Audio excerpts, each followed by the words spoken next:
What would you do if the ocean handed you a miracle no one else could see, and the only price was lying to everyone trying to survive? That is not a hypothetical. That is the first morning Owen woke up on a burning beach with sand in his lungs and a gray line of text floating at the edge of his vision. He was a trainee flight attendant, not a doctor, not a soldier, not anyone who showed up on a passenger manifest as significant. He was the guy with the beverage cart, the one who smiled at boarding gates and remembered coffee orders. 3 weeks before the crash, he had been in Los Angeles completing his airline orientation with a colleague named Leah. He had taken the job for 2 reasons, the free flights and the health insurance. His mother had stage 3 breast cancer, and someone had to drive her to chemotherapy. That was supposed to be him. That was supposed to happen 12 hours after landing in Los Angeles. The plane never landed in Los Angeles. Flight 714 from Singapore went down somewhere over the equatorial Pacific, and Owen came to face down in wet sand that smelled of kerosene. His ears rang, but not with sound. The ringing was deeper than that, right inside the bones of his skull. He wiggled his fingers. They moved. He wiggled his feet. They moved too. In that moment, that was more important than anything else in the world. He rolled onto his side and saw the beach for the first time. 200 meters of white sand, a wall of jungle, and the ocean lying calm and indifferent as if a plane had not just fallen out of the sky. Pieces of the fuselage were scattered across the sand, seats, suitcases. Something was burning at the water's edge, and black smoke rose straight up into a windless sky. No wind meant the smoke would not drift far. No one far away would see it. The steward part of Owen's brain activated before the human part did. 25 female passengers on the manifest, plus crew, plus him. He stood up. He sat back down. He tried again. He stood. That was when the strangest thing began. A gray transparent line appeared in the corner of his field of vision, hanging like a watermark on a photograph. It did not move when he turned his head. It stayed exactly where it was, fixed in his sight. The text was precise and calm. A hidden system had accepted a request. Raw materials were available without limit. Sand, seawater, wood in abundance. Describe what is required. The raw materials will arrive. Finished products are never provided. Make it yourself. Owen squinted. He opened his eyes wide. The line was still there. Shouting to his right pulled him back to the sand. He walked toward it. 30 paces away, a young flight attendant in uniform was lying on the ground. Her leg was twisted at a wrong angle. A bone was pushing through the skin. The women from the flight leaned over her. One was screaming for a doctor. The other was pressing a piece of her own blouse against the wound. The blouse was already soaked through red. Owen dropped to his knees. The flight attendant's name was Leah. He remembered her from orientation in Los Angeles 3 weeks ago. Leah moved her lips silently. One of the women looked up at him sharply and asked if there was a doctor among the survivors. Owen said he didn't know, that he had only just woken up himself. The woman cursed quietly and with real precision. And that was when Owen saw something new. A small pale tag hovered above Leah's forehead, faint as fog. It read, "Sepsis will set in within 6 hours." He shifted his gaze slowly to the 2 women beside Leah. Above one hung a tag stating that she must believe the situation was solvable. Above the other, a tag about dehydration. Owen stood up and said he would look for a first aid kit in the wreckage. It was the first lie he told on the island. He walked 40 steps toward the tree line. He checked that no one was watching. He knelt and pressed his lips close to the sand. He whispered, "Clean drinking water, 1 liter." He felt like a complete idiot. He did not believe himself. The sand darkened. A puddle of clear liquid oozed up from the wet spot without a flash, without a sound. It simply appeared where there had been nothing before. Owen stared without blinking. He lowered his hand. He scooped it up. It was cold. He brought it to his lips and took a sip. Real water, sweet after the salt in his mouth. He almost laughed out loud. Instead, he carried it to Leah with both hands and told the women he had found a broken bottle in the rubble with a little left inside. No one asked questions. They gave Leah a drink. They drank themselves. Owen watched their faces and understood something that would stay with him for the rest of the ordeal. Something had just happened that he would never tell anyone about. Not yet. 6 hours until sepsis. 25 women on the island. And something had clicked in his skull that none of them had. He turned and walked back toward the wreckage to look for a first aid kit that did not exist. He searched the cargo hold anyway, methodically, because the line needed to look lived in. The hold smelled of burnt plastic and something chemical. Most cargo had burned or been blown out on impact. 2 suitcases, neither useful. A service bag of flight logs. He dragged them out, then walked behind a distant wing fragment where no one could see him, and knelt in the sand. He closed his eyes and tried to remember everything he knew about open fractures from the airline. First aid course. Stop the bleeding. Prevent infection. After that, you need a doctor. They did not have a doctor, at least not yet. Owen opened his eyes and whispered a list into the sand. 10 grams of iodine crystals, dried cinchona bark, 2 meters of boiled linen cloth, finely ground charcoal, 200 milliliters of pure ethanol. He paused. He added pure cotton thread and a thin steel needle, trusting something he could not fully explain. The sand in front of him began to darken in several places at once. Small piles and bundles emerged slowly from the ground, one after another. Iodine in dark crystals on a piece of paper, bark rolled into a tube, cloth folded into a neat square, charcoal in a small cloth bag, ethanol as a puddle that refused to soak into the sand. The needle lay separately, shiny and impossibly thin. Owen gathered everything into his jacket and tied it into a bundle. He asked for an enamel bowl with a lid to contain the ethanol. The system provided it. He stood up with the bundle and walked back to camp, rehearsing his story 3 times so his voice would not tremble. Cargo bay, medical supplies, part of a crate that miraculously survived. When he approached the group, Leah's condition had already worsened. She was unconscious. Her forehead glistened with sweat. Her breathing was rapid and shallow. One of the women raised her head, and Owen looked at her closely for the first time. She was in her late 30s, short dark hair, very calm eyes, a blood stain on her sleeve that was not her own. She introduced herself as Enz Marchetti, a surgeon. She said it as casually as if they were at a cocktail party. Owen nearly dropped his bundle. He set it down and unwrapped it, and looked at the contents. She did not say a word. She looked up at Owen and stared for about 3 seconds. Then she looked back down. She picked up a crystal of iodine, turned it over between her fingers. She sniffed the cinchona bark. She opened the bowl of ethanol, closed it. Owen stood and waited. Enz asked where it came from. Her voice was flat, without inflection. Owen repeated his story about the cargo hold. Enz nodded. She knew he was lying. Owen could see it in her eyes. She said nothing about it. Instead, she gave orders. Fire, clean cloth, hold Leah's shoulders in case she woke. She told Owen he was staying, that she needed his hands. Owen sat down. Enz boiled the needle and thread in ethanol. She ground the charcoal and bark. She washed the wound with iodine solution. Owen held Leah's leg as he had been told. Blood dripped onto the sand, and the sand turned black. Enz stitched the wound closed slowly, stitch by stitch. Leah moaned, but did not come to. When she finished, she applied the linen bandage and sprinkled charcoal dust over it. She told Owen to mix the bark powder with water and feed it through a thin tube. Owen did all of it. By the time they finished, the sun was setting. Enz straightened up, and for the first time, Owen saw how exhausted she was. Leah's breathing had evened out. The tag above her had changed. Now it read that sepsis had been postponed by 30 hours. Owen let out a breath he had been holding for hours. Enz walked a few steps toward the water. Owen followed her.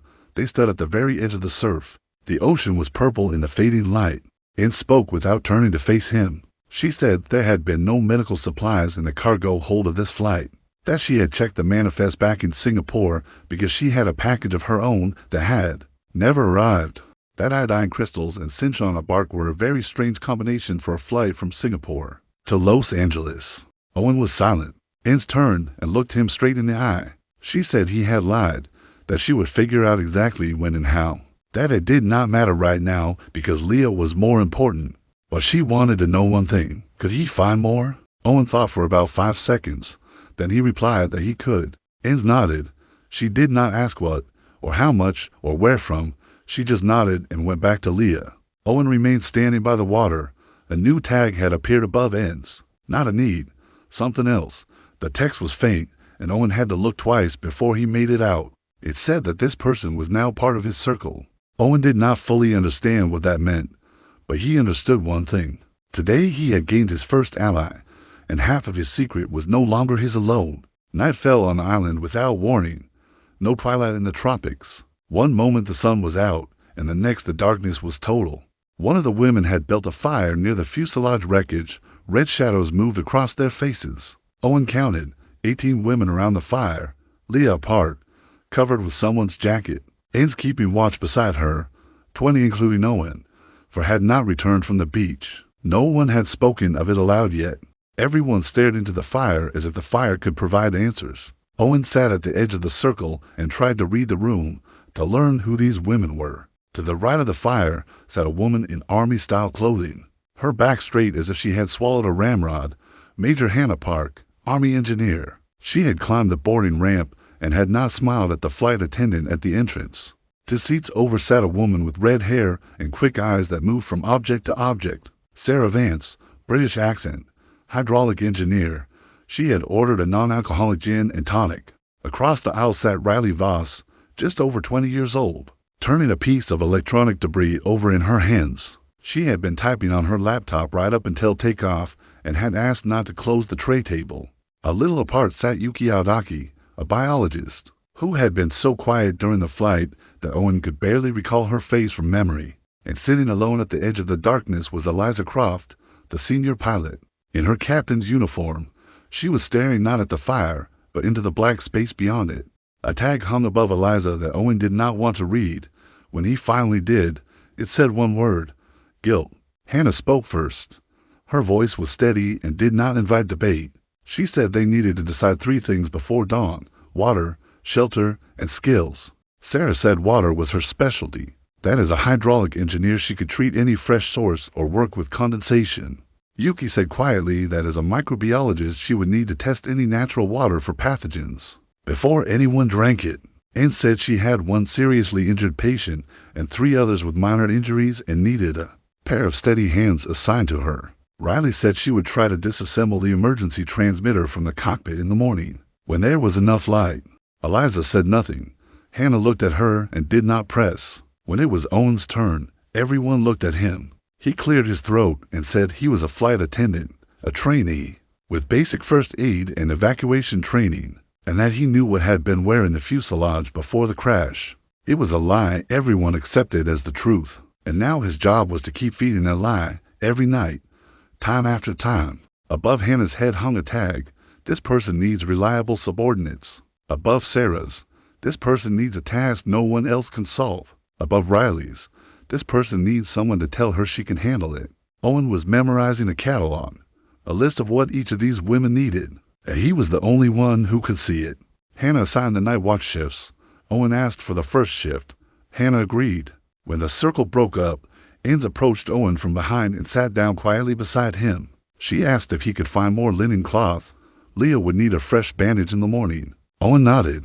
Then Ains asked about antibiotics. Owen told her he wasn't sure, that he only knew the word penicillin and nothing else. Ains understood immediately what that meant. She gave him the names: amoxicillin, ceftriaxone, metronidazole. Owen repeated them back in a whisper, memorizing each syllable. Ains added that she wanted the raw materials, not finished pills. If he brought the raw materials, she would try to compound them herself. It would be messy, she said, but it would work. Owen nodded. He said he was going to walk the perimeter to check for anything useful. Hannah heard this and looked at him with approval. Owen walked into the darkness with a torch made from a piece of plastic. When the camp was no longer visible behind him, he stopped and pressed the torch into the sand. He stood alone in the dark, the ocean to his left and the jungle to his right. Somewhere in the trees, something screamed with a voice like a bird, but not a bird. Owen dropped to his knees and began whispering the names Ains had given him. He did not understand what those words meant chemically, but the system seemed to understand. The sand darkened in several places. Small bundles emerged, powders, crystals. Owen gathered everything into his jacket and realized the total weight was about 10 kilograms. Exactly as much as he could carry in one trip. The system was making its limits known. He smiled once in the darkness and walked back slowly, thinking about the fire and the circle of faces and the catalog he was building in his head.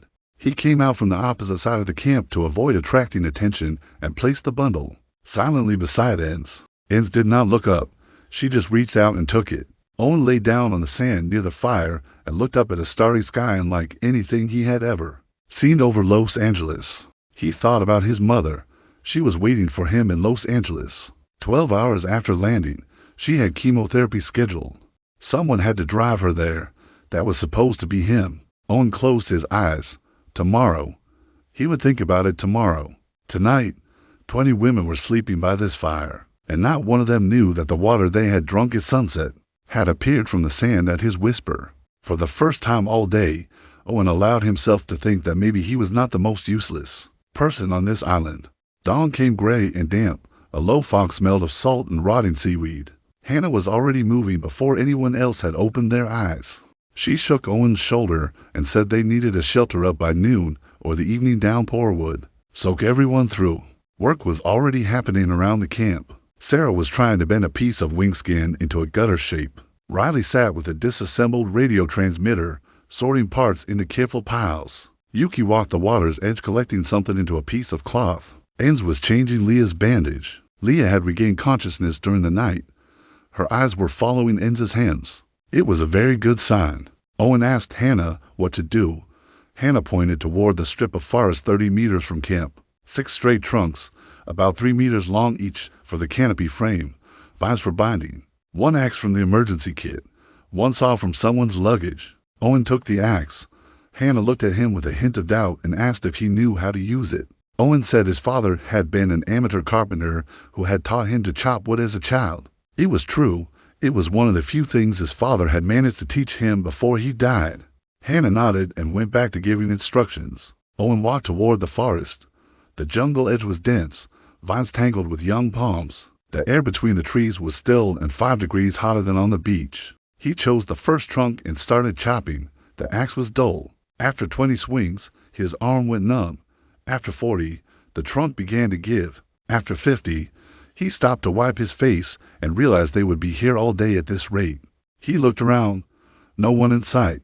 He lowered the axe and whispered the request. 6 bamboo trunks, straight, 3 meters long, thick-walled. The sand beneath his feet darkened. 6 long objects emerged one after another, fresh green and perfectly straight. Owen picked one up, heavy but manageable. 6 stalks to trips. He tied them with rope and dragged the first load back to camp. He had learned something important just now. The system recognized precise specifications. A palm tree with bark was not a material. Bamboo with stated dimensions was. Sarah was the first to see him when he emerged from the tree line. She set down her work and walked over. She looked at the bamboo, then at Owen, then back at the bamboo. She said she had found a grove half a kilometer inland, that there was a whole clearing of dry harvested material, that someone had apparently left there long ago. Owen agreed that yes, it was very convenient. Sarah narrowed her eyes and said that next time she would go with him. Owen replied that he could do it faster alone. A new tag appeared above Sarah. It said she needed to understand. Owen looked away. Hannah arrived, said bamboo was even better than palm trunks, and immediately began measuring. An hour later, the frame of the shelter began to rise. Owen watched Hannah work and learned. He memorized the knot she used, the angle of the supports, the way she tied the joints without wasting a single motion. By noon, the shelter was standing. For supports, to cross beams, a dense roof of woven palm leaves. All 18 women could fit under it if they sat close. Leah was carried over first. Hannah announced a short break. Yuki brought clams she had gathered from the beach. She identified the species as safe, edible raw if needed, better fried. Hannah ordered a second fire for cooking. Owen volunteered to fetch firewood, and Enz looked at him as he stood. A look that meant she wanted a word. He nodded and walked toward the trees. 3 minutes later, Enz caught up with him among the palms. She stopped in front of him and asked directly, how much more could he bring, and what was the weight limit? Owen thought for a moment. He said he didn't know exactly, that the more precisely he described something, the more precise the result was, that there was a weight ceiling and he could not bring finished items, only raw materials. Enz listened without interrupting. Then she told him what she needed, reagents for a basic diagnostic kit, iodine tincture, hydrogen peroxide, glycerin, distilled water, zinc and copper wire to build a galvanic cell for water purification through electrolysis. Owen took it all in. He realized that Enz was not just using his ability, she was making a plan. Enz added one more thing. She said that Sarah already suspected something and that Sarah was smart and stubborn and would get to the truth if she set her mind to it. There were 2 options. tell Sarah the truth, or distract her with something more interesting. Ends leaned toward the second. Owen agreed. They returned to camp separately. By evening, Owen had a clear plan in his head for the next 3 days: water, medicine, safety. He could give each woman what she needed, but only if they didn't know where it came from, and only if he learned from them fast enough to keep pace with their own plans. By the morning of day 4, the camp had run out of water. Hannah had warned this would happen. Sarah was up before dawn, standing by the water's edge with a piece of fuselage plating in her hands, working something out in her head. She said they needed a solar desalination unit. The sun on this island was generous. A solar still was the first thing they needed to build. She listed the components: a black surface for heating, a transparent film for condensation, a basin for seawater, a trough for fresh water. Then she fell silent and looked at Owen. She said they had none of those things. No black surface, no film, nothing transparent in the wreckage at all. Owen asked how thick the film needed to be and how clear. Sarah stared at him. She said any polyethylene at least 100 microns thick, preferably clear, free of impurities. 10 square meters for 50 liters a day. Owen nodded and said he would walk the perimeter and check through the debris. Sarah narrowed her eyes again. She said that Owen had walked the perimeter 17 times in the past 3 days, and every single time he had come back with something. Owen said nothing. Sarah looked him in the eye and said quietly that she was not stupid, that there had been no bamboo grove in that cargo hold, no box of iodine and cinchona bark, and no film either. Owen looked at her and thought. The tag above Sarah had changed. It now read that this person needs the truth or a clever lie she can believe. Owen chose the middle ground. He said quietly that he could not explain exactly how, but he really could find what the camp needed. He asked her not to ask questions yet, that when the time came, he would tell her everything. That lives depended on this strangeness right now, and that if they discussed it openly, everything would fall apart. Sarah looked at him for a long time. Then she smiled, not with malice, but with a kind of weary recognition. She agreed to the condition, but had one request in return. She wanted to work directly with him. If he brought the materials and she built the devices, it would be faster and more accurate. Owen agreed immediately. Sarah held out her hand. Owen shook it. The same faint tag appeared above her that had once appeared above Ends, part of his circle. Owen noted it to himself and walked toward the forest. He stepped far enough away from any watching eyes and whispered the request. 10 square meters of transparent polyethylene, 200 microns thick. A sheet of black rubber fabric, 6 square meters. A glass tube for condensate collection, 2 meters long with an 8mm inner diameter. The sand darkened. Everything appeared. Owen estimated the weight. Borderline. He tied the film into a tight roll, folded the rubber separately, wrapped the tube in plastic so it would not shatter. He lifted it all and carried it back. Sarah had already prepared the site. She had dug a wide depression in the sand, to by 3 meters, and lined the edges with metal scraps. She saw the roll in Owen's arms and did not say a word. They laid the rubber sheet across the bottom of the pit. They poured seawater from buckets the other women brought. Sarah stretched the plastic film across the top and secured it with stones, then placed a small stone at the center so the sheet sagged into a cone. She positioned an empty bowl directly beneath that cone. Owen watched and understood the whole mechanism in one look. Sun heats the water. Water evaporates. Vapor condenses on the cooler plastic. Droplets run down the cone and drip into the bowl. Sarah said the first fresh water would be ready in 3 hours. One pit would yield 15 liters a day. They needed at least 3. They went to dig the second one. Hannah came to watch. She stood there in silence and then said it was a good decision, that Sarah was doing excellent work. Sarah smiled and said it was a joint effort, that without Owen she would not have had the materials. Hannah looked at Owen. A label hung above her head. This person needs to understand which member of this camp is no slouch. Owen met her gaze calmly. Hannah nodded and went back to her orders. By lunchtime, all 3 pits were running. By evening, 40 liters of clean fresh water had accumulated in the bowls. Leah drank a whole mug. Ends gave her a second dose of the homemade antibiotic. Leah fell asleep peacefully. Yuki tested the water using iodine and starch. She confirmed it was safe to drink without boiling. Owen walked over to Riley, who was still fiddling with the radio transmitter, and sat down beside her. He asked how it was going. Riley sighed.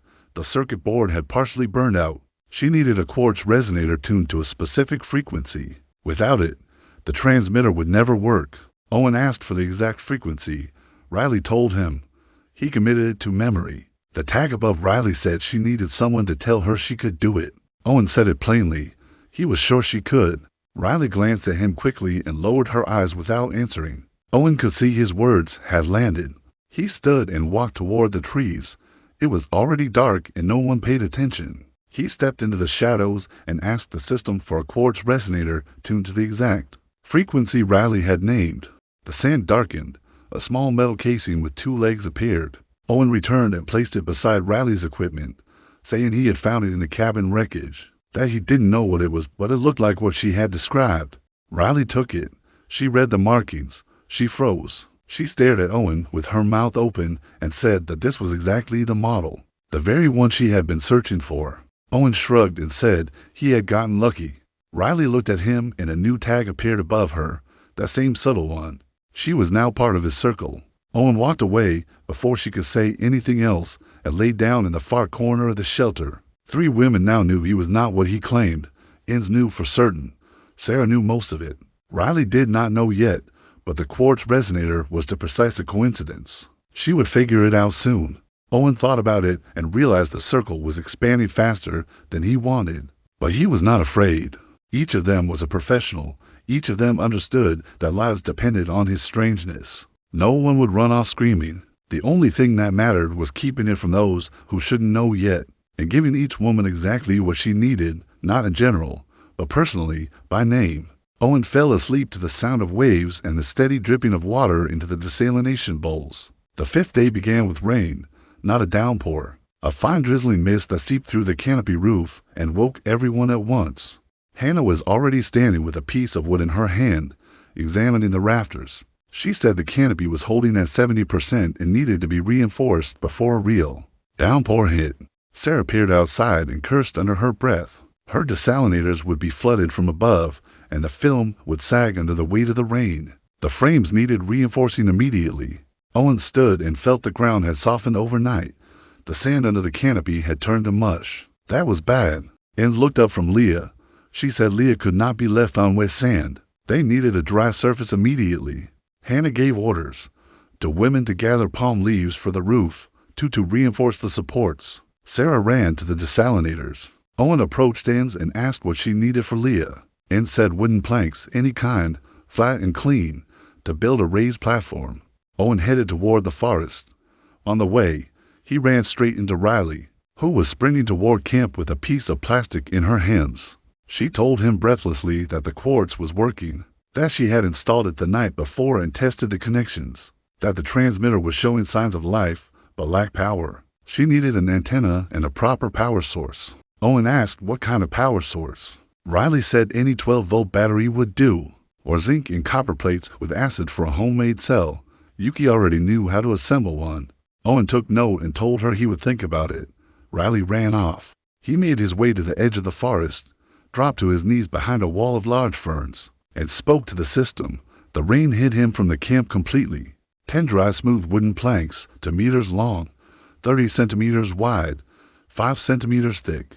20 zinc plates, 10 by 10 centimeters, same in copper. 200 milliliters of sulfuric acid in a glass bottle with a ground glass stopper.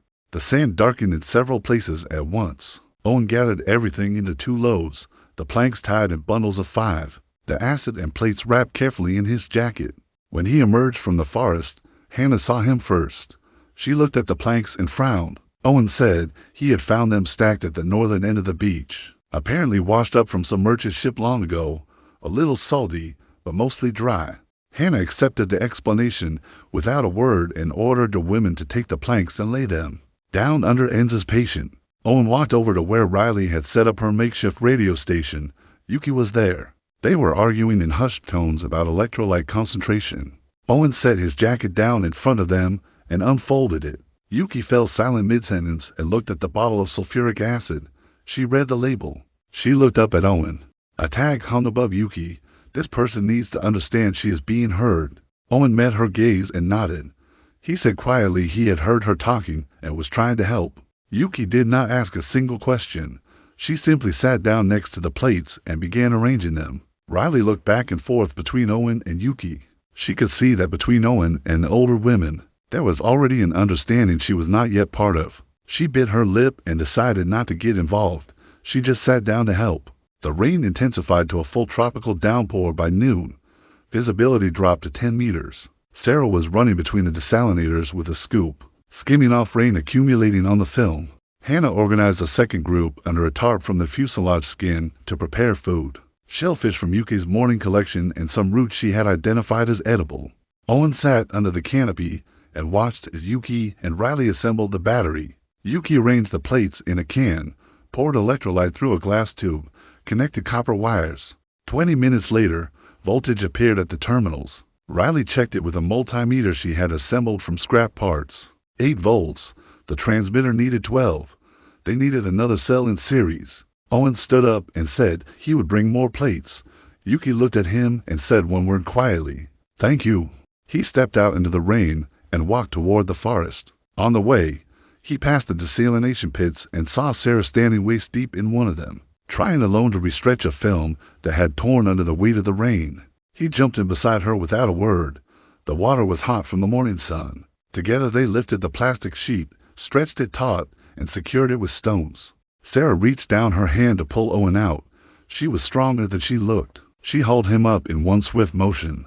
They stood side by side, soaked from head to toe. Sarah looked at him and laughed, not from joy, but from some pressure that had finally found a release. Owen looked at her wet face and realized this was the first time in 5 days he had seen anyone. From the camp laugh, Sarah stopped just as quickly as she had started. She said quietly that they would make it work. Owen said yes, it would work out. Sarah walked to the next pit. Owen walked into the forest. By evening, the rain had let up. The camp sat ankle deep in water, but the canopy had held. The desalinators had held. Leah lay on her dry wooden platform, sleeping peacefully. Riley's transmitter emitted a short toony beep for the first time. Riley sat before it with her eyes shining. Yuki was brewing roots in a makeshift pot.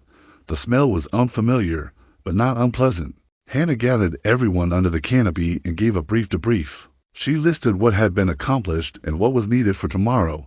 Then she singled out Owen. She said that in a single day he had brought materials critical to 3 different tasks, and that, without him, the camp would be sinking right now. Everyone looked at Owen. Owen lowered his eyes to the sand. He could not see his own tag, but he sensed something had changed in the tags above the women. Around him, where specific needs had been written before, now a single word appeared above each of them. Trust. Eliza Croft sat apart from the circle. She had not come out for dinner. She sat at the edge of the water, staring at the darkening horizon. The dark tag about guilt still hung above her. Owen looked at her and made a decision. Not today. Tomorrow. Today she was not ready. Night fell quickly. Owen lay down at his end of the shelter and went over what he had learned that day. Yuki knows electrochemistry. Riley knows radio. Sarah knows hydraulics. Hannah knows fortification. Enz knows medicine. Eliza knows navigation. It was the first night Owen fell asleep not out of exhaustion, but simply because he closed his eyes and felt, for the first time, that things were going according to plan. The morning of the 6th day arrived with sunshine and rising steam. Owen was up before the others, sitting by the smoldering fire, adding branches. He had been awake since before dawn by choice. He had something he needed to do. From his pack, he took 40 grams of green coffee beans he had requested the nights ago and kept. For himself, he asked the system for 1 small cast iron skillet. The sand darkened and the skillet appeared. Owen set it over the coals. He poured in the beans. He stirred them with the broken handle of a knife. The beans turned yellow, then brown.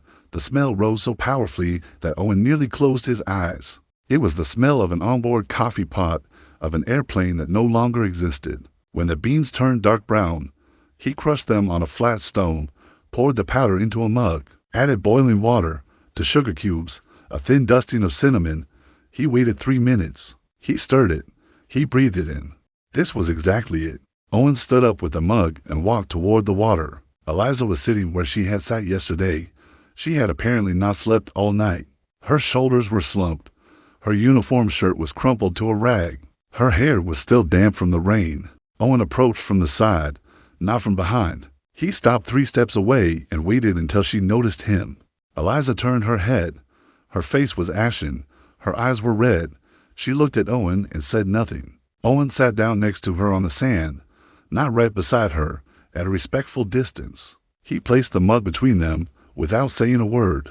Eliza looked at the mug, then at Owen, then back at the mug. She leaned forward and breathed in deeply. Something in her face changed. She asked in a slow, uneven voice where it had come from.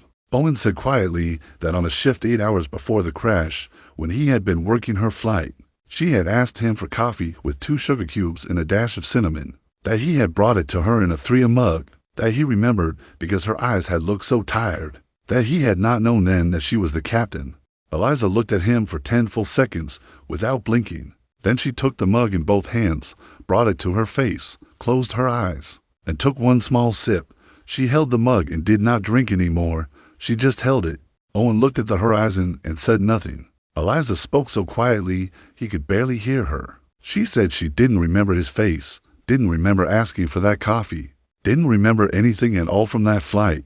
She said this was normal because the only thing that kept repeating in her head was the moment the plane began losing altitude. Owen listened. He understood that she was not speaking to him, but into the air, that she was saying this for the first time to anyone, that if he interrupted her, she would go silent for a month. She said she had 23 years of experience. She had never lost a plane. All the electronics in the cockpit had failed simultaneously. Such a thing was physically impossible. Her co-pilot had died in her arms within the first minute after hitting the water, and she had dragged his body onto the sand and had not even had time to close his eyes before she lost consciousness. Owen listened. He did not say a word. Eliza finished the coffee in small sips. When the mug was empty, she set it on the sand between them. The tag above her had changed. The word guilt was gone. Now it said, "This person needs someone to acknowledge she can be forgiven." Owen said slowly that he did not know what had happened to the plane, but he knew one thing. All the electronics do not fail simultaneously on their own. That only happens into cases, an electromagnetic pulse or deliberate sabotage, and in either case, it was not the pilot's fault. Eliza looked at him for a very long time. Then she asked quietly how a trainee flight attendant knew such things.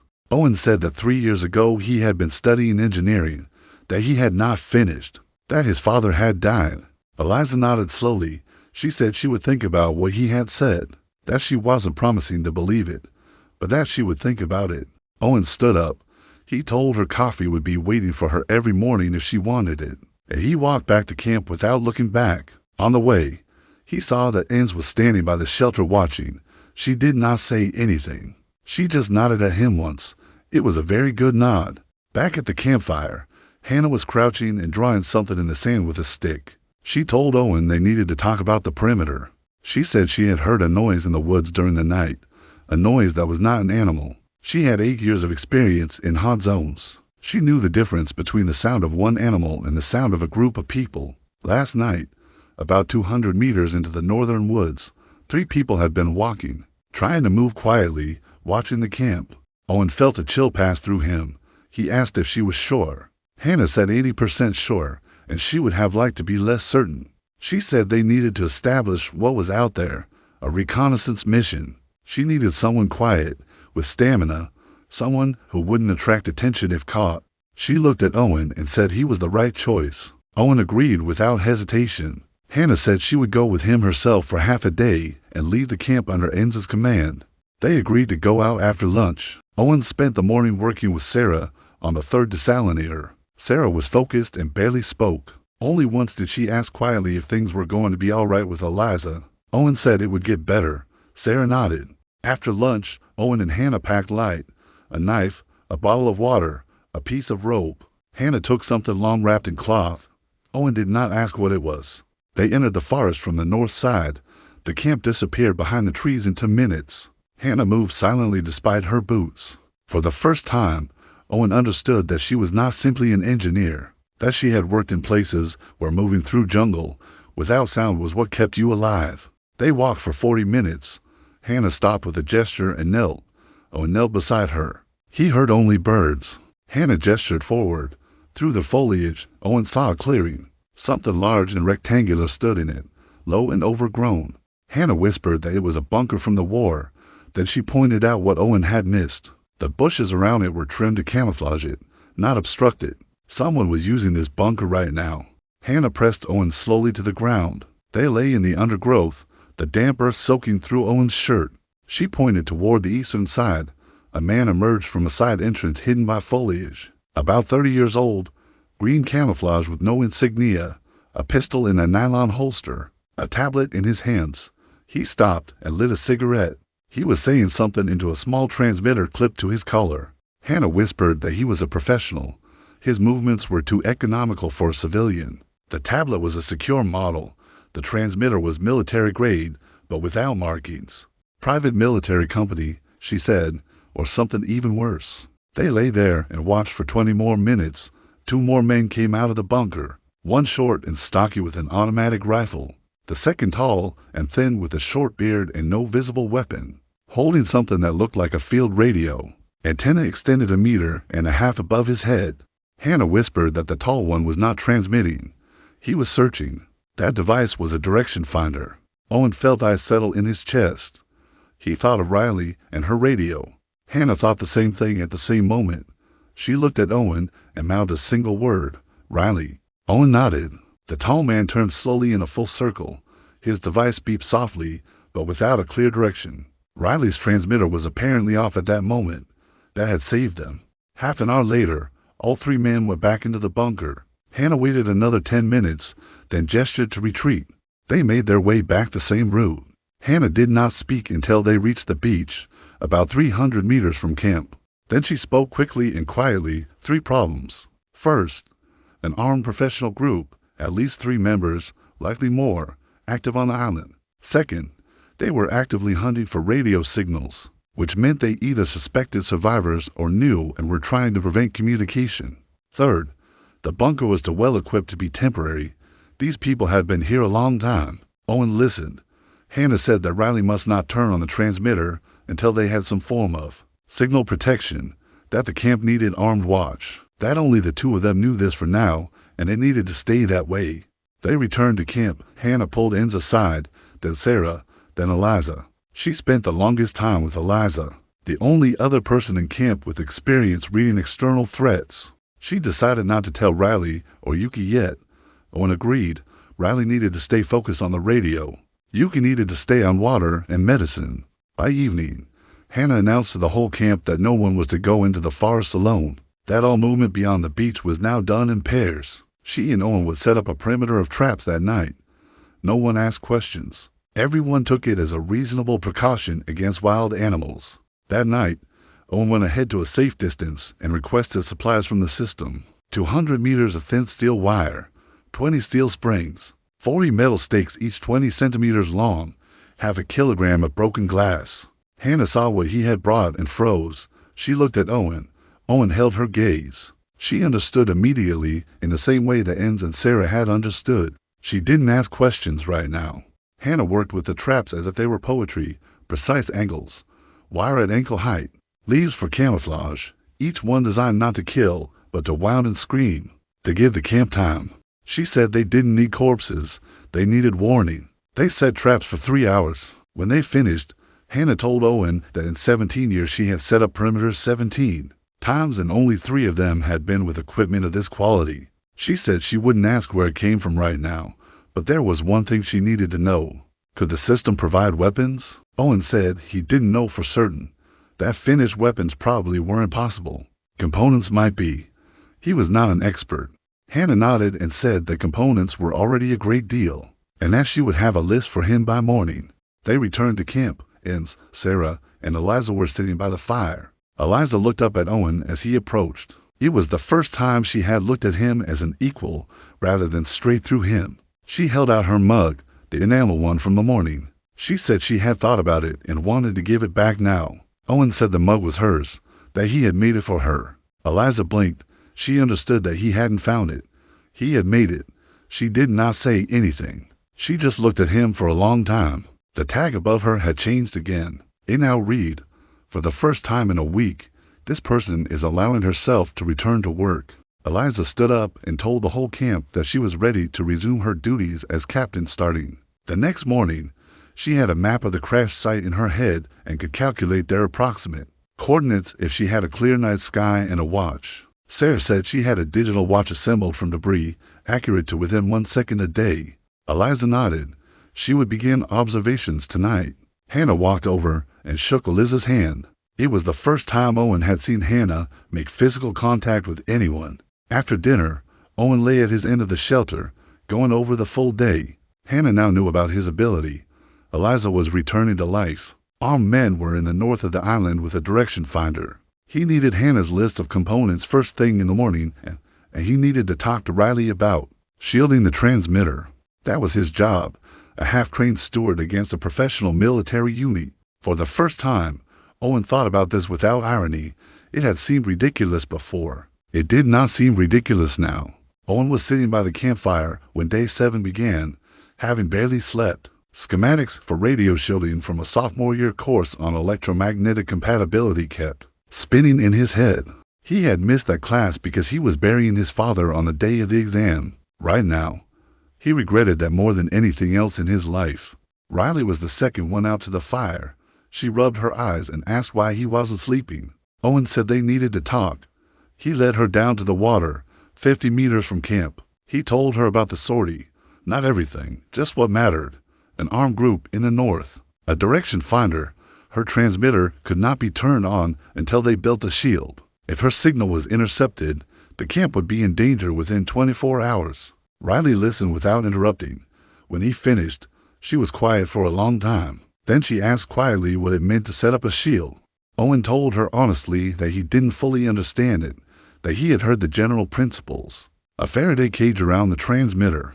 A directional antenna that sent the signal in one direction instead of in all directions. Harmonic filters so the device wouldn't emit at unwanted frequencies. Riley stared at him. She said that for a steward, he knew some very strange words. Owen replied that he was a dropout engineer who had left university during his junior year after his father died. Riley nodded slowly. She said she understood. She would think it through and needed paper and pencils in a couple of hours. Owen said she would have both. They returned to camp. Owen headed to the forest and whispered to the system. A copper mesh 3 square meters in area with 2mm openings, 1 roll of aluminum foil, 10 ferrite rings, 100 ceramic capacitors of various ratings, 50 metal film resistors, a notepad, 5 graphite pencils. It was the largest single request he had ever made. The sand darkened in a dozen places at once. Owen barely managed to carry it all. He set everything down in front of Riley. She looked at the copper mesh, the foil, the ferrites, the fresh notebook, the pencils. She looked up at Owen and said he was a very strange man. Owen said he knew. Riley opened the notebook and began to sketch. An hour later, she had a complete diagram. A metal box made of copper mesh, the transmitter inside, a directional waveguide antenna on the outside, filters at every stage, power fed through ferrites, a heat dissipation path rooted into the ground. Owen looked at the diagram and understood less than half of it, but he understood the thing that mattered. Riley knew exactly what to do. Yuki came over and studied the diagram. She said one more factor needed to be considered. Any transmitter glows in the infrared spectrum from heat. If they had a thermal imager, no direction finder would even be necessary. Riley added a ground heat dissipation path to the drawing. Yuki nodded with approval. Owen stood there listening as the two women argued over technical details. It felt like a child who had stumbled into a conversation between professionals. It was a pleasant feeling. It meant they might actually pull this off. By lunchtime, Riley and Yuki had assembled half the device. Sarah came to look and suggested combining the copper mesh with the aluminum aircraft skin for a double shield. Riley agreed. Eliza came over later and reported that she had seen stars through the clouds the night before. She had roughly determined their latitude, approximately 7 degrees south, equatorial Pacific. More observations needed for longitude. Hannah listened and said that once they had full coordinates, Riley could broadcast them and the search would be targeted if the transmitter held. If they weren't found first. At lunch, Owen pulled Hannah aside. She handed him a folded piece of paper. Owen unfolded it. Potassium nitrate, sulfur, charcoal, magnesium shavings, aluminum powder, steel balls 8 millimeters in diameter, thin copper wire, plastic tubes. He looked up at Hannah and understood immediately powder traps and noise charges, not for killing, for light and sound deterrence, 15 seconds of confusion and blindness. In Hannah's experience, 15 seconds was a very great deal of time. Owen said he would bring everything on the list by the next morning. Hannah nodded and walked back. By evening, Riley had completed the first assembly of the shielded transmitter. She did not turn it on. She said she wanted to double-check all connections and that tomorrow morning they could run a test at minimum power. If they could be detected even with this protection, they would strengthen the shielding. If not, they could gradually increase power and try to call for help. Owen agreed with every word of the plan. Before dinner, Anne approached him. She said that Leah had stood up on her own for the first time today and taken 3 steps, that the blood infection had been completely prevented, that she would limp for another month but the bone would heal cleanly. For the first time in a week, Owen let himself smile with real feeling. Anne said that he had saved Leah. Owen said that Anne had saved her. Anne said that both truths were true and that both were important. Owen stayed quiet. He didn't argue. After dinner, Eliza approached him and held out a second mug, identical to the first, cold and heavy, saying she had found it in the galley wreckage and wanted Owen to have it so they could drink coffee together every morning. Owen took the mug. A tag hung above Eliza.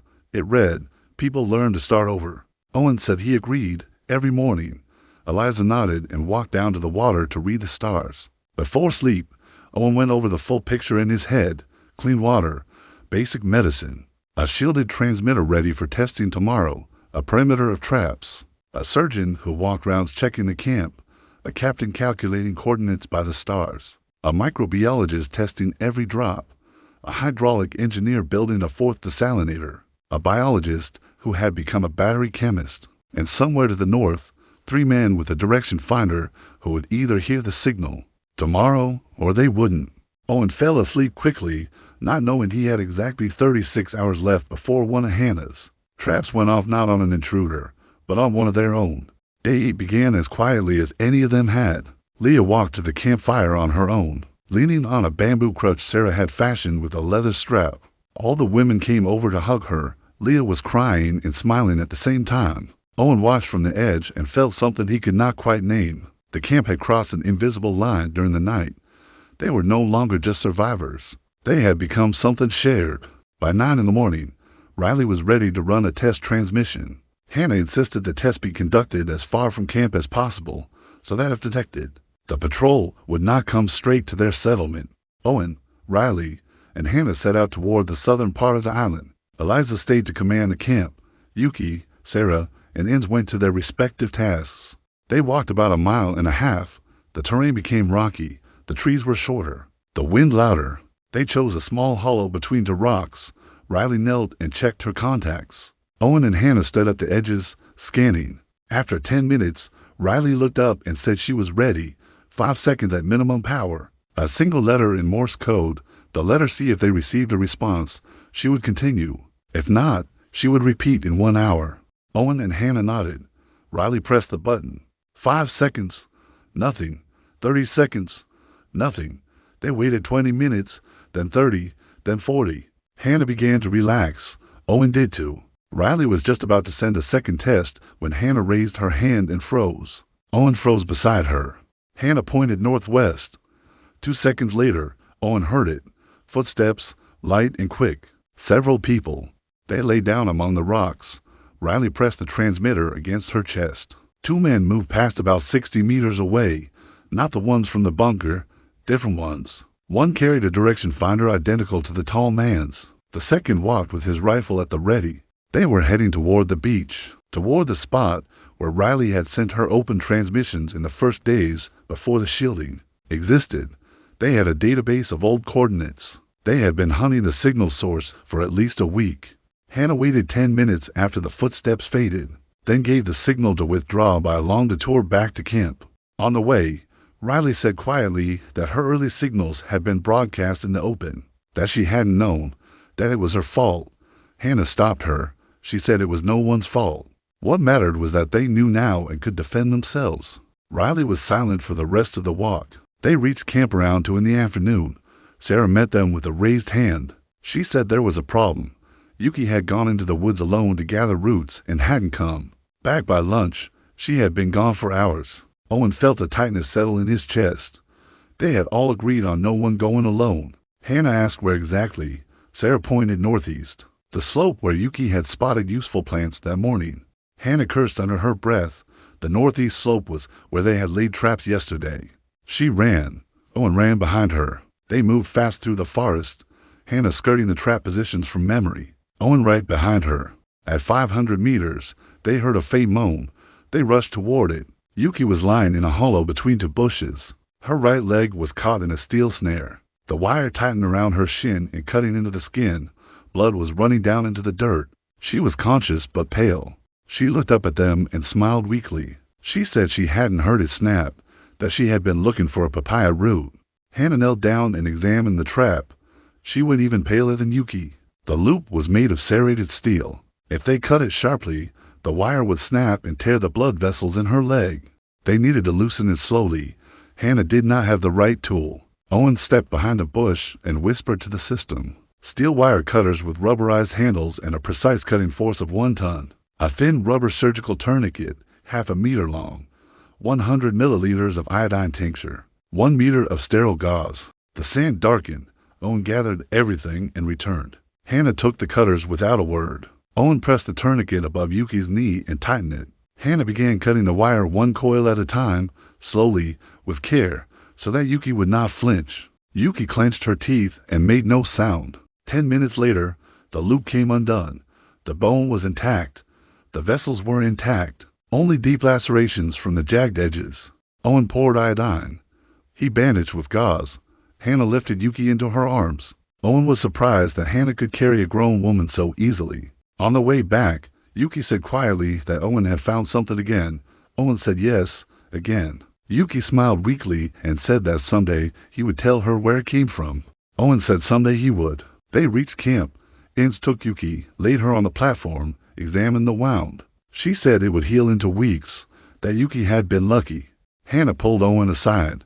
She was as white as the sand. She said she had made a mistake, that she had forgotten one trap on the map, the very one, and that if the jagged edges had gone deeper, Yuki would have lost her leg.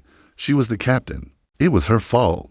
Owen said quietly that it wasn't only her fault, that they had both set the traps, that they had both failed to warn Yuki of the exact coordinates. That next time they would draw a clear map and post it where everyone could see. Hannah clenched her fists. She said she wasn't used to making mistakes in front of her people. Owen briefly placed his hand on her shoulder. Hannah flinched, but did not pull away. Owen said she was not alone, that her mistake was his mistake too. Hannah looked at him for a long time. The tag above her slowly changed. It now read, "This person should not be alone." When they returned to the campfire, Eliza was already there. She walked over to Hannah and simply sat down beside her on the sand without saying a word. Hannah accepted this in silence. Owen sat across from both of them and watched. 2 captains, each carrying their own guilt. Neither one alone anymore. It was the 8th day. They had nearly been found because of old signals. Yuki had nearly lost her leg for the first time in her life. Hannah had made an error that could have cost someone a limb. Owen watched the fire and thought that they had been lucky today, but luck was a finite resource. It would run out. The 9th day began with a cold decision. Hannah gathered the inner circle before dawn. Owen, Inns, Sarah, Eliza, Riley, Yuki, who sat with her bandaged leg and made no attempt to stand. Hannah spoke quietly, but without hesitation. The previous day had revealed 3 things. The outsiders were actively hunting.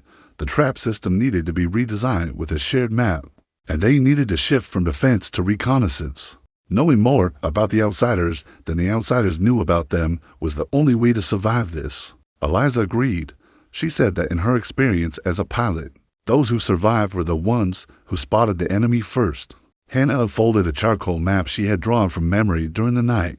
On it, their camp, the bunker, the known northern terrain, and a large blank space they had not yet mapped. They needed the answers. How many strangers were on the island? What they were guarding in the bunker? Without those answers, any plan they made was a gamble. Owen said he was ready to go. Hannah said 3 would go this time. Her, Owen, and Eliza, who was needed to pin down the bunker's coordinates by some position for a future transmission. Inns would command the camp. Sarah would reinforce perimeter security. Riley would keep working on the transmitter. Yuki would stay with the medical supplies. Before leaving, Sarah asked Owen quietly if he needed supplies. He thought for a moment, then named what they needed: 3 sets of dark camouflage clothing, 3 pairs of binoculars with anti-glare coating, 3 pairs of lightweight boots, a compact camera with a long zoom lens. Sarah looked at the list and said it was a strange request for someone who supposedly found things. In the crash wreckage, Owen didn't answer.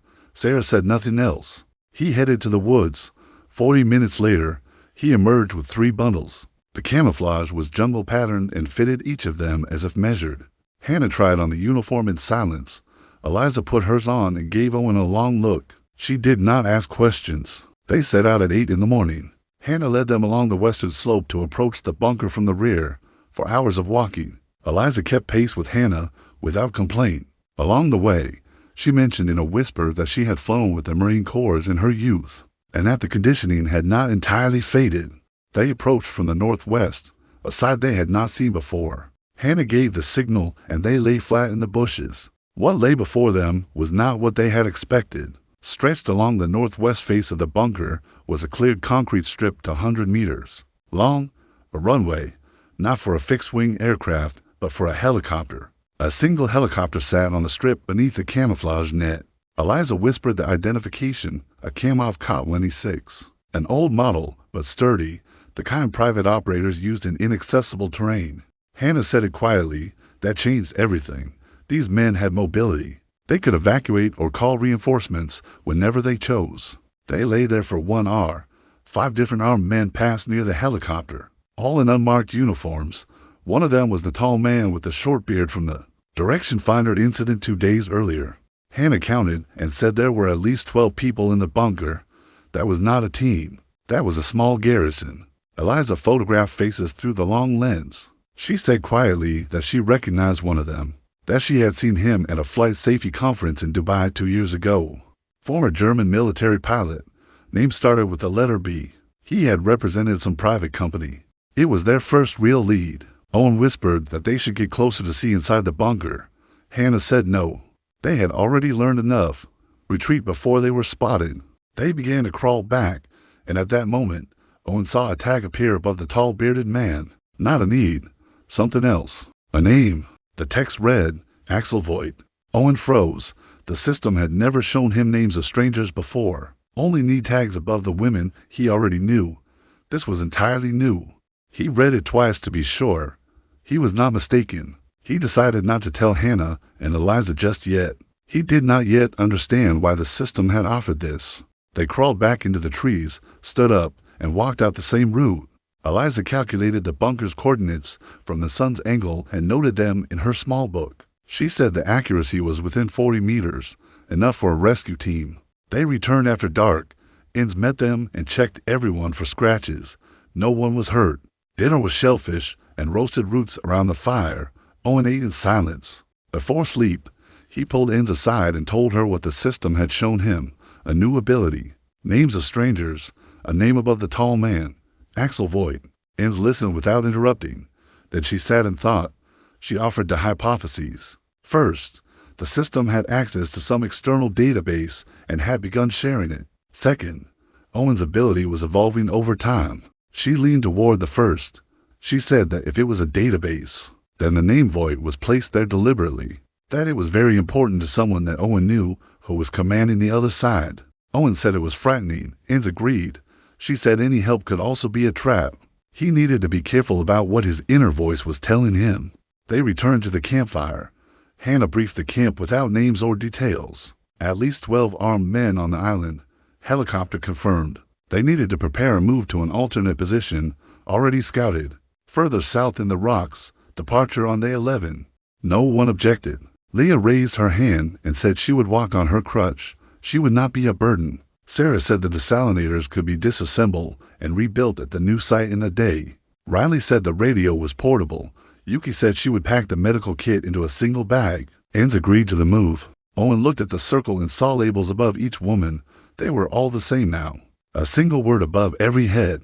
Team. Owen lay down under the canopy. A name kept rotating in his head. Axel Voigt. Former military pilot. 12 armed men, a helicopter, a garrison, and somewhere on the other side of the system, someone had decided Owen needed to know this. Owen did not know who that someone was, but he understood one thing. This was more than survival. The system was not a natural phenomenon. It was an emergency protocol. And if the protocol existed, it had an author, and the author was waiting somewhere for the outcome. Owen fell asleep with that thought. There were 4 hours left until dawn. Day 10 was spent packing. Leah sat by the fire, coiling rope into neat balls. Sarah took apart 2 of the 3 desalination units and wrapped the components in tight bundles. The 3rd unit was left running until the very last moment. Yuki prepared the medical kit, 6 pre-made tourniquets, 10 first aid pouches, syringes pre-filled with homemade antibiotic in glass ampules that ends had compounded. Riley disassembled the transmitter piece by piece, packed each component separately, and sewed some parts into the lining of her jacket. The antenna came apart into 4 sections. Owen kept bringing back supplies from the forest for the journey: waterproof backpacks, coils of nylon cord, a 2-person folding stretcher for Yuki, salt tablets for water disinfection on the road, additional canteens. Leah, told to rest by everyone, sat down and sewed 20 identical scarves from scraps of fabric. When Owen asked why, she said she wanted every woman to have a scarf with her name on it, tied around the wrist when they marched in the dark, so no one would get lost, so they could count by the scarves at any moment. Hannah heard this and looked at Leah for a long time. She said that in the military, every marching column used such markers. That Leah was thinking correctly. Leah blushed and went on sewing. By noon, preparations were running on schedule. Hannah pulled Owen aside for a test of the powder traps before the crossing. They walked to the rocky southern terrain. Hannah assembled 3 test charges, each the size of a small fist. The first buried 10 meters away with a fishing line trigger. They moved behind a rock. Hannah pulled the line. The detonation was sharp. A column of sand and smoke rose 3 meters. Hannah nodded with satisfaction. Anyone within 5 meters would be deafened for a minute and blind for 10 seconds. The second charge worked the same way. The third did not. Hannah took it apart and found the primer was damp. She said all primers needed paraffin coating. Owen took note. They returned to camp.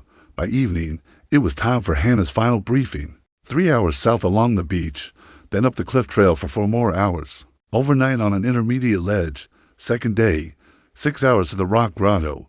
2 exits. A natural spring. Cover from above. Hannah went over every waypoint on the map. All the women memorized it, and asked what happened if they were discovered en route. Hannah said the group would split. Half continued to the new position. Half fled the pursuers in the opposite direction using a false trail. Plan B was mapped to the last detail and would be briefed at 11 in the morning on day 11. The camp went to sleep early. Owen lay staring into the dark. An hour later, he got up quietly and stepped out. Sarah was sitting alone by the fire. She nodded at him. He sat down. Neither of them spoke for a while. Then Sarah asked if it was true that Eliza gave him a mug every morning. Owen said she didn't give it. She just drank coffee with him. Sarah smiled and said that everyone in the camp had noticed. Then she said something strange. She said that once her water purification design had been stolen by a colleague in London, who had filed the patent under his own name. She had been removed from the list of authors. She had fought in court for 3 years and gotten nothing back. After that, she had stopped believing her work could ever be attributed to her. Owen listened. He didn't know what to say. Sarah said that when he had told the whole camp a few days ago that the desalinators were her work, and not his, it was the first time in 5 years her work had been credited to her. She wouldn't forget it. Owen lowered his eyes. A tag he had not seen before appeared above Sarah. It read, "This person chooses whom to trust until the very end." Owen looked at her and said he was ready to tell her everything right now. Sarah froze. She said she wasn't sure she wanted to know. Owen said she had the right to decide for herself. Sarah thought for a moment.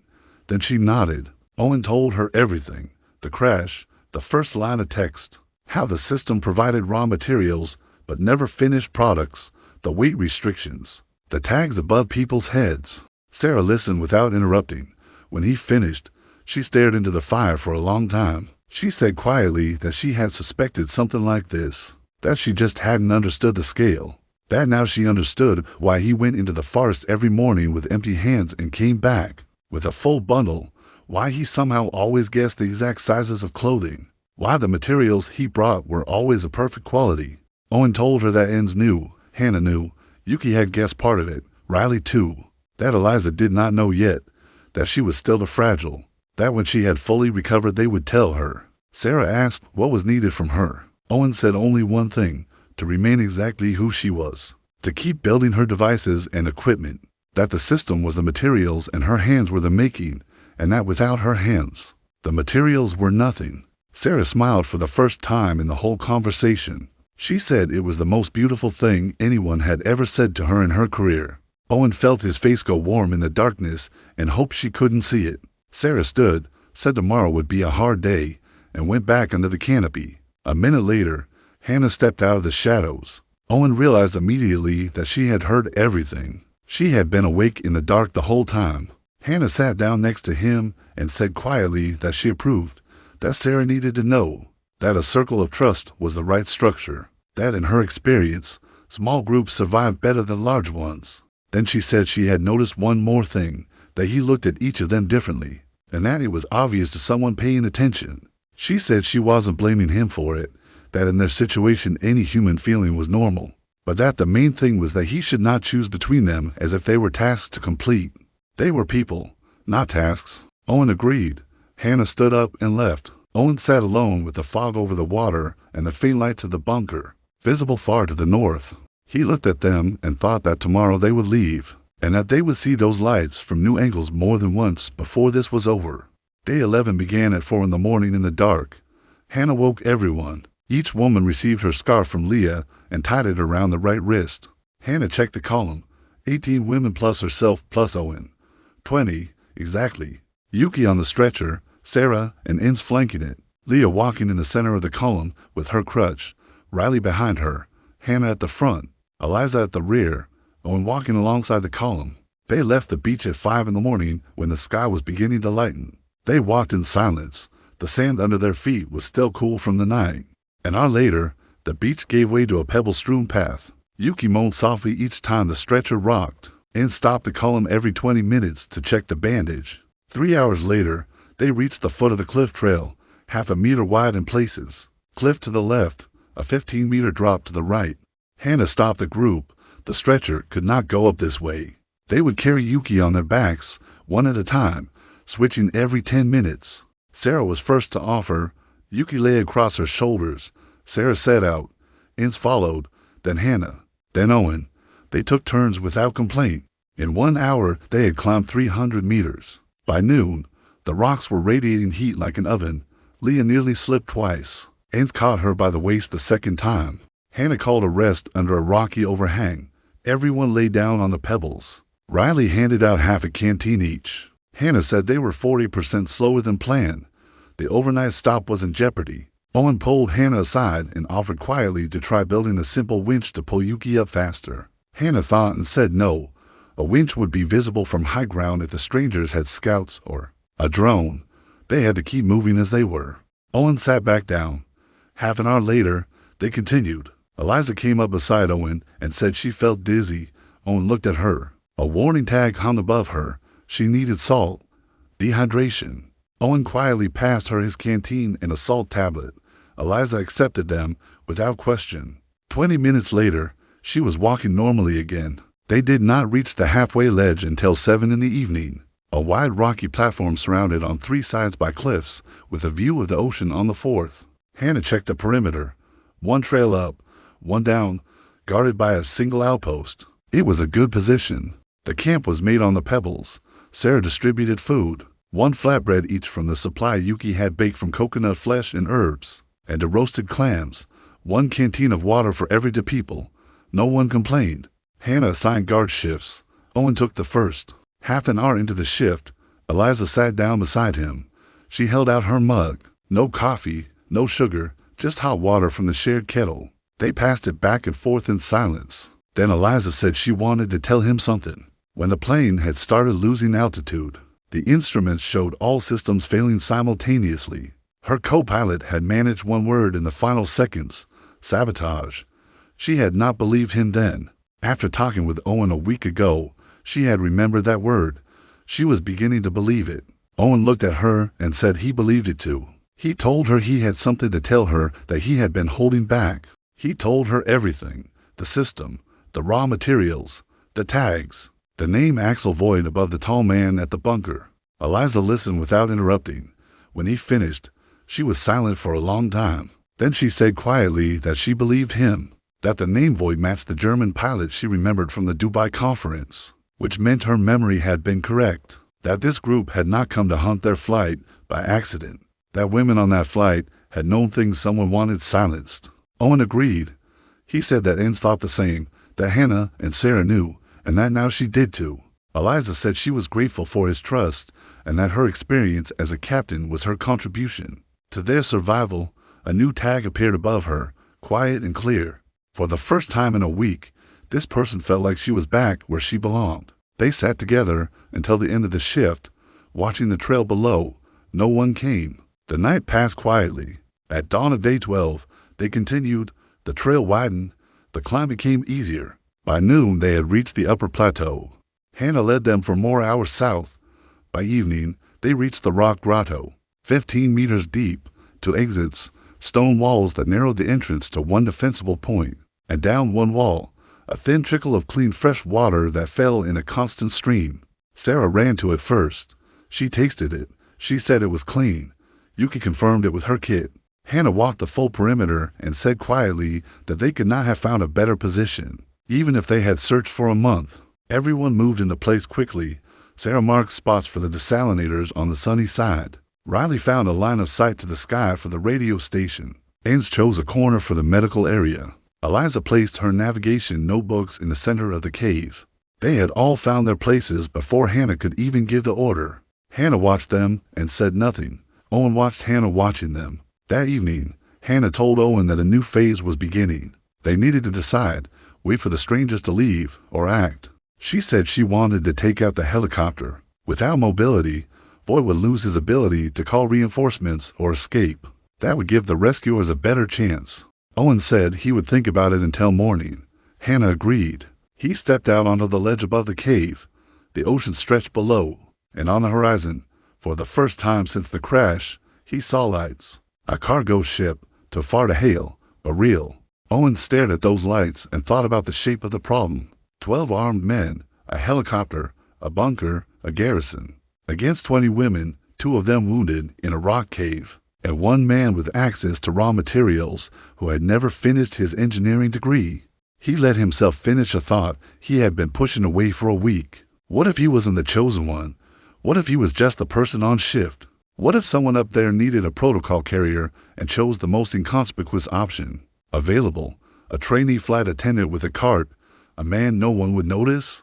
Owen looked at the distant lights and realized he actually preferred that idea. Being chosen was a burden. Being on duty was just a job, and his shift was starting now. Day 13 was spent in preparation. By morning, he had made his decision. They were going for the helicopter.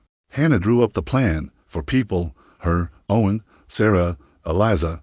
Sarah to disable the fuel system. Eliza to identify and cut the critical hydraulic components. Hannah and Owen to execute and cover. At the same moment, Riley would go to full power on the transmitter and broadcast their coordinates and situation on the international emergency frequency. Either this would bring them rescue within a day, or it would sign their death warrant. No middle ground. Owen requested everything from the system in a single long list. Sarah's fluids and tools. Eliza's schematics components. Hannah's noise charges. Riley's power amplifier. The sand darkened in dozens of places at once. The largest request the island had ever seen.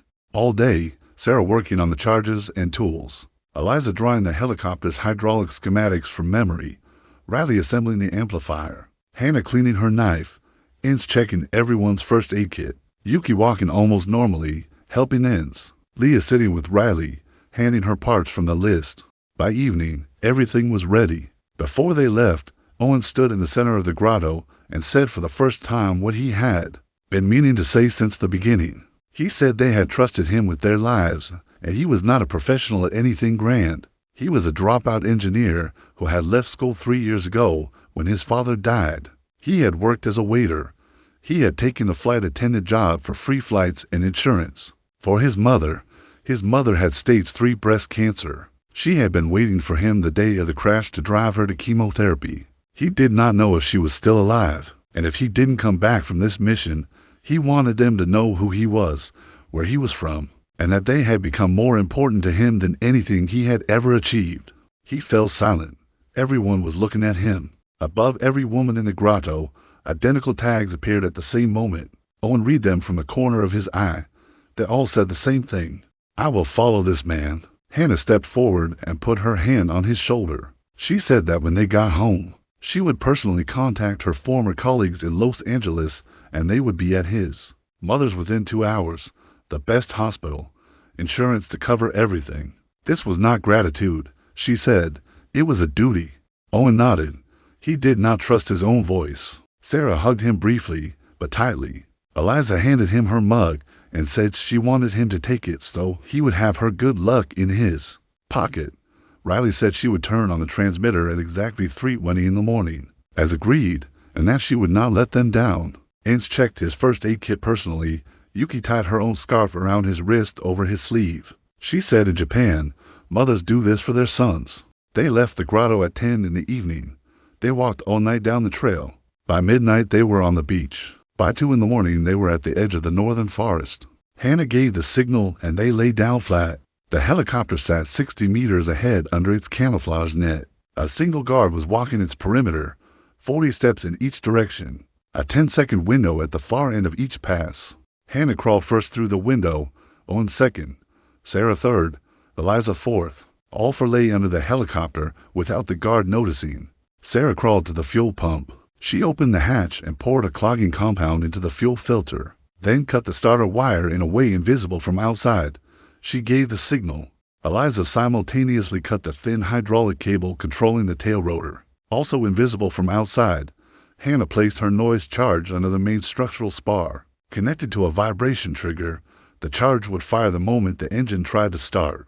They retreated one by one through the guard's blind window, crawled 100 meters into the trees, and stood only when the camp was fully out of sight. Hannah whispered that everything had gone perfectly. They ran. They returned to the grotto at 5 in the morning. Riley was at the transmitter. She confirmed she would go on the air at 3:20 as planned. Owen noted his watch. 22 hours remaining. Everyone took turns sleeping. Owen lay down beside Eliza. She squeezed his hand briefly and said nothing. Owen fell asleep instantly. He did not know that upstairs in the bunker, Voight had already received a report. The sentry had found tracks under the helicopter at first light. Voight had given the order. An attack on the camp had been scheduled for that very night. Voight had old coordinates from Riley's early intercepts. He had a full map of the southern island. He was already coming. They did not have 22 hours.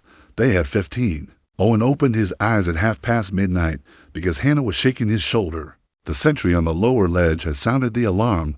People coming up the trail from below. More than 10. Everyone in the cave was already on their feet. Riley sat at the transmitter. The clock read 12:30, 3 hours until the scheduled broadcast. Hannah looked at Riley and said one word. Now. Riley flipped the switch. The transmitter hummed to life. She began broadcasting the grotto's coordinates and a full description of the situation on the international emergency frequency in plain text at full power. Hannah assigned positions. Eliza stood at the second exit with a makeshift spear. Sarah stood at the first exit, holding a charge ready to throw. Ains, Yuki, and Leah moved deeper into the cave toward the wounded. Hannah stood at the entrance with a pistol. Owen stood beside her. He had only just learned where the gun had been all along, in the lining of Hannah's jacket. From day one, Owen was not holding a weapon. He was holding Eliza's mug. The first powder trap went off on the trail below. A sharp crack. Someone screamed. Then the second. Another scream. Then silence. Voight's men had identified the trap positions and were routing around them. Voight's voice came from the darkness below. He spoke English with a slight German accent, calm and without aggression. He said there was no point continuing. He had 12 men. He knew there were women and one man in the cave. If they laid down their weapons, he would guarantee their lives. If not, in 10 minutes everyone would be dead.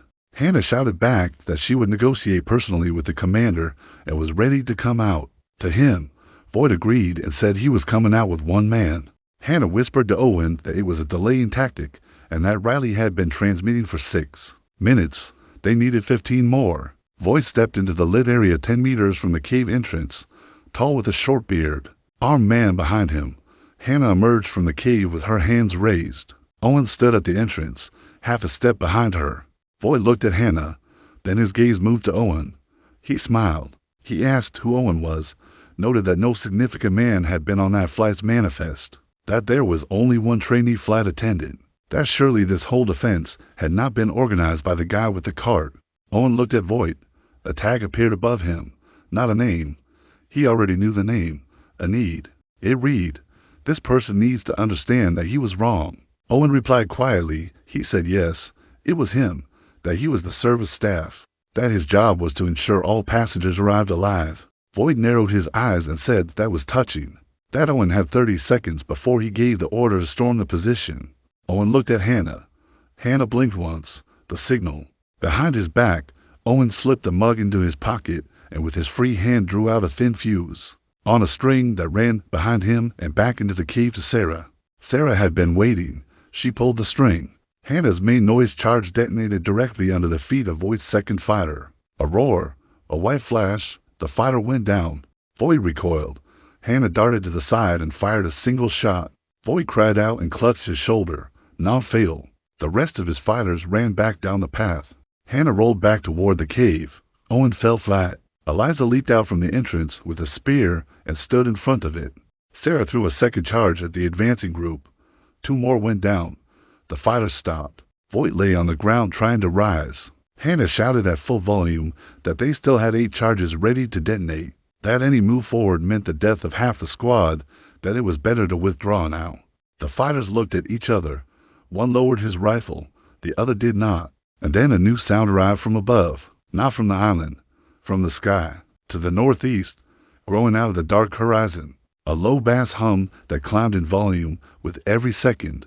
Lights appeared over the water, not 1 or 2 for 5, growing clearer. Landing lights of helicopters approaching in formation. The recognition markings were visible even at distance. Eliza gasped from the cave entrance. She said it out loud. They were here. Riley had called them. The signal had been received. Voight raised his head and looked at the sky. The tag above him changed one final time. Owen read it clearly. For the first time in his life, this man realized he had lost. Voight slowly raised his good arm. One by one, his men lowered their weapons. 6 Marines in full combat gear fast-roped onto the ledge. The commander approached Eliza, saw her captain's insignia, and saluted. He said they had received a distress signal, that they had been searching for 2 weeks, that the entire group was now under their protection. Eliza was crying and laughing at the same time. Owen stood a few steps away, holding a mug in his hand, watching the sky fill with the sound of rotors. 2 hours later, all 20 women had been evacuated by helicopter to a naval vessel anchored 10 miles off the island. Voight and his men were taken prisoner. The bunker was sealed. Owen sat in one of the helicopters and looked out the porthole at the island receding below. Hannah sat beside him. Eliza was across the aisle. Sarah by the window. Yuki smiling at the bow. Riley holding the transmitter that had just saved everyone's life. Leah and Enz in the back. All 20 of them. Every single one. A medical team met them on the ship. Owen's first question was about his mother. They connected via satellite phone. She answered on the second ring. Her voice was weak, but clear. She said her sister had come from Phoenix and taken her to chemotherapy. That she was being treated. That she was holding on. That she was waiting for him. For the first time in 2 weeks, Owen let himself cry. A day later, they landed in Los Angeles. A large delegation was waiting on the tarmac. Journalists, military personnel, airline staff, families. Owen was the last to step off the plane. On the tarmac, they were all there. Hannah, Eliza, Sarah, Enz, Yuki, Riley, Leah, standing in a semicircle, waiting for him. Owen walked toward them. Hannah said quietly that his mother was at Cedars-Sinai Hospital, that a car had been arranged, that she would personally take him there. Owen looked at these 7 women, the most inconspicuous person on the flight, a trainee flight attendant with a cart, a man no one was supposed to remember. And here they stood around him like a wall. Eliza held out his mug, the very one he had carried through the last night. She said she wanted him to drink coffee from it every morning, wherever he was, whoever he was with. Owen took the mug. It was cold and heavy in his hand. and it was the most significant object he had ever held. He realized the system was no longer showing tags above the women around him. It simply wasn't. That meant they no longer needed anything from him, and he no longer needed the system to understand them. Somewhere deep in the edge of his vision, one final line of gray text appeared. Emergency protocol complete. Host released. Thanks for the shift. Owen blinked. The text was gone. The gray line vanished as if it had never been there. The watermark in the corner of his sight was empty for the first time since the beach. Owen stood on the tarmac in the Los Angeles sun with an empty mug in his hand and 20 women around him. He thought about his mother in a hospital bed a few miles away, waiting for the son who had finally shown up. He thought about the first cold sip of water he had scooped from the sand and carried to Leah with both hands. He thought about Eliza holding a mug in the dark before dawn, speaking out loud for the first time, the words falling into the salt air and not being lost. He thought about Hannah kneeling in the undergrowth with wire cutters, Josette, saving a life she felt responsible for ending. He thought about Riley's hands shaking slightly as the transmitter came to life, and how she hadn't stopped. He thought about Sarah laughing in a pit full of hot water in the middle of a tropical downpour. That short, pressurized laugh that had been the first real sound of something human in 5 days. He thought about what Hannah had told him by the fire, that they were people, not tasks. He thought she had been exactly right. The system had given him the ability to see what each person needed, but it had never told him anything he wouldn't eventually have understood on his own. It had only given him time and materials and the grace of being useful before he had the words for it. What had survived the island was not the system. What had survived was the circle, Ince, who had known he was lying and chosen to ask only one question. Can you find more? Sarah, who had shaken his hand by the water pits and called it a partnership before it had a name. Yuki, who had said thank you once and meant it completely. Riley, who had folded the transmitter into the lining of her jacket the way other people fold their most important letters. Hannah, who had stood at a cave entrance in the dark and said it plainly. His mistake was her mistake too. Eliza, who had handed back an empty mug and called it good luck, which it was. And Leah, who had sewn 20 scarves so that no one would be lost in the dark, which was the simplest and most correct thing anyone had done the entire time.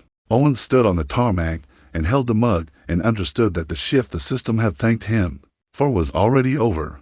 The new shift, the one without emergency protocols or weight limits or gray text in the corner of his vision, was just beginning. He did not know yet where it would take him, what would come next, or whether anything like the island would ever happen again. He only knew that he was no longer the most inconspicuous person in any room he walked into, not because he had become someone extraordinary, but because extraordinary people had decided to stand in a semicircle and wait for him on a runway. In Los Angeles, the car was idling by the terminal. Hannah was already walking toward it. Eliza fell into step beside Owen, and without looking at him, she said that coffee tomorrow was non-negotiable. Owen said he knew. They walked together across the tarmac, all of them, the ground solid under their feet for the first time in 2 weeks. Behind them, the plane that had brought them home sat quiet on the runway, its doors open, its lights off. Ahead of them, the city stretched out wide and bright in the afternoon sun, full of people who had no idea what had happened on a nameless island in the equatorial Pacific. Owen thought, good, they didn't need to know. The people who needed to know were already here. He held the mug a little tighter in his hand, felt the cold weight of it, and kept walking. He had always been the guy with the cart, and it turned out that was exactly enough.